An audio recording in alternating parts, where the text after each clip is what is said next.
গাড়ি ভাড়া দিয়ে প্রতারিত। কার রেন্টাল সংস্থায় চুক্তিভিত্তিক গাড়ি ভাড়া, গাড়ি মালিকের অজান্তেই গাড়ি বিক্রি। একাধিক গাড়ির মালিকের অভিযোগ, পুলিশের জালে কার রেন্টাল সংস্থার কর্তা। নিউ টাউনের ফ্ল্যাট থেকেই গ্রেফতার, জেরায় অভিযোগ স্বীকার ধৃতের। চক্রে আরো কেউ জড়িত কিনা তদন্ত শুরু করেছে পুলিশ।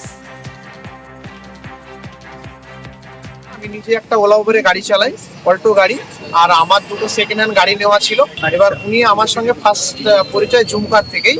তো জুমকারে উনি গাড়ি বুকিং করার পরে সেই বুকিং ক্যান্সেল করে দিয়ে উনি আমার সঙ্গে পার্সোনাল ডিল করেন। আপনার গাড়িটা কি পেয়েছেন? না, আমার গাড়ি এখনো পাইনি। তো মোটামুটি দুটো একটা গাড়ি কোথায় আছে আমার নিজের চোখে দেখতে পাচ্ছি, কিন্তু আমি সেখান থেকে গাড়িগুলো তুলতে পারছি না। বিক্রি করে দিয়েছে কি? হ্যাঁ, বা কারোর সঙ্গে কারোর সঙ্গে 2 লাখ টাকায় বা 3 লাখ টাকায়, কিছু কিছু টাকা শুনতে পাচ্ছি 7 লাখ টাকাতেও কারোর সঙ্গে ডিল হয়ে আছে এই গাড়িগুলো নিয়ে। কোচবিহার শহরের ব্রাহ্ম মন্দির। এই মন্দিরের বয়স প্রায় 138 বছর। সংস্কারের অভাবে ধুঁকছে ব্রাহ্ম মন্দির এবং ব্রাহ্ম সমাজ পার্ক।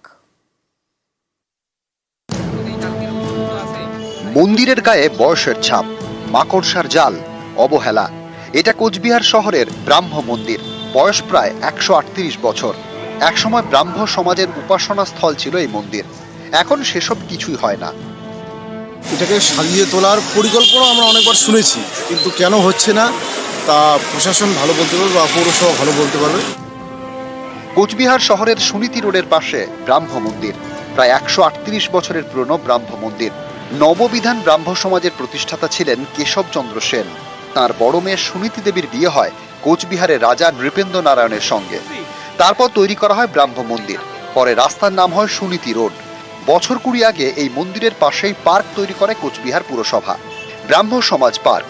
এই পার্কে ঘাস নেই, শুকনো পাতায় ভরা। পার্কের দোলনা ভাঙা, খেলার সামগ্রীতে ধুলো জমেছে। স্থানীয়রা বলেন এই পার্কে আছে সাপের বাসা। সন্ধে হলে মাঝে মধ্যেই নাকি শিয়াল বের হয়।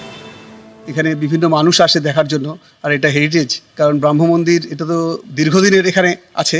বিকেলের পর থেকেই শিয়ালের উৎপাত শুরু হয়, বাচ্চারা আসে তো, কাজে এখানে সংস্কারটা ভীষণ জরুরি। দুটো পার্কের আমরা অনুমোদন চেয়েছিলাম, একটা পার্কের অনুমোদন এসে গেছে, যেটা ব্রহ্ম সমাজ মন্দির, ওটা 40 লক্ষ টাকার টেন্ডার আমরা অলরেডি করে দিয়েছি। আর একটা গায়ত্রী দেবী যে উদ্যান, সেটারও খুব শীঘ্রই এসে যাবে। কোচবিহার থেকে শুভঙ্কর সাহা, নিউজ 18 বাংলা।